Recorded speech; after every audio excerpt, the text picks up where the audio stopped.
C'est une petite peinture qui s'appelle Le Bal, que j'ai peinte en 2012, à un moment où je me remettais vraiment sérieusement à la peinture, après avoir consacré les 15 années précédentes à faire des œuvres peut-être plus conceptuelles, comme dédiées à des expositions dont les scénarios étaient des scénarios à récit. Et même si la peinture était présente dans mon travail depuis longtemps, depuis les Beaux-Arts, et que j'ai continué à peindre pendant les années dont je parlais, en 2012, je me remets vraiment à travailler sérieusement en peinture. Et d'une manière assez étonnante pour moi, pour le faire, je me suis mis à travailler à partir de photographies dont je n'étais pas l'auteur, alors que précédemment, je peignais qu'à partir de photographies que je prenais en prévision de la peinture. Et là, j'ai été subjugué par la découverte de cet ensemble de photographies qu'a fait ce photographe américain qui s'appelle Russell Lee et qui a eu une commande du gouvernement américain dans les années 40 pour aller photographier les populations de ce qu'allaient devenir les boomers, en gros, et pour voir quels étaient leurs rituels, leurs comportements sociétaux et amoureux.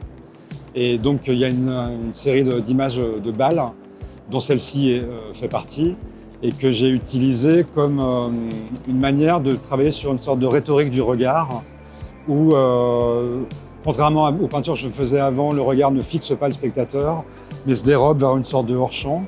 Ce hors-champ, il est produit par le recadrage que j'ai fait de la photographie initiale, parce que sur cette photographie, normalement, le personnage qu'il fixe était visible. Là, en l'occurrence, il n'en reste qu'un fragment, un fragment qui est un peu celui de la personne qu'on retrouve à côté du personnage qui tient sa partenaire de danse, qu'on ne voit pas, et dans l'idée que si on repliait l'image sur elle-même comme un cylindre, à la manière des cylindres des lanternes magiques, ça redevenait une sorte de couple, deux personnages au lieu de quatre.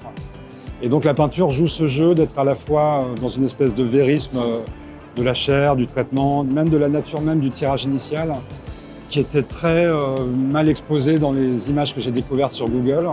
Et j'ai gardé cette espèce de degré incertain d'exposition pour travailler les carnations et les chairs dans la peinture et faire de cette représentation assez figurative et très photographique une aventure picturale inédite pour moi.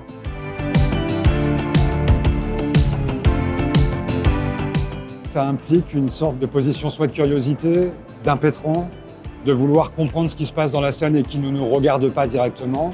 Et ça commence à développer ou à stimuler tout un tas de suppositions ou d'hypothèses, de suspicions sur ce qui se passe dans l'image et ce qui a à voir avec ce sujet, c'est-à-dire la manière dont le regard conduit la lecture vers un ailleurs. C'est, je pense, ce qui m'intéresse le plus dans cette idée-là.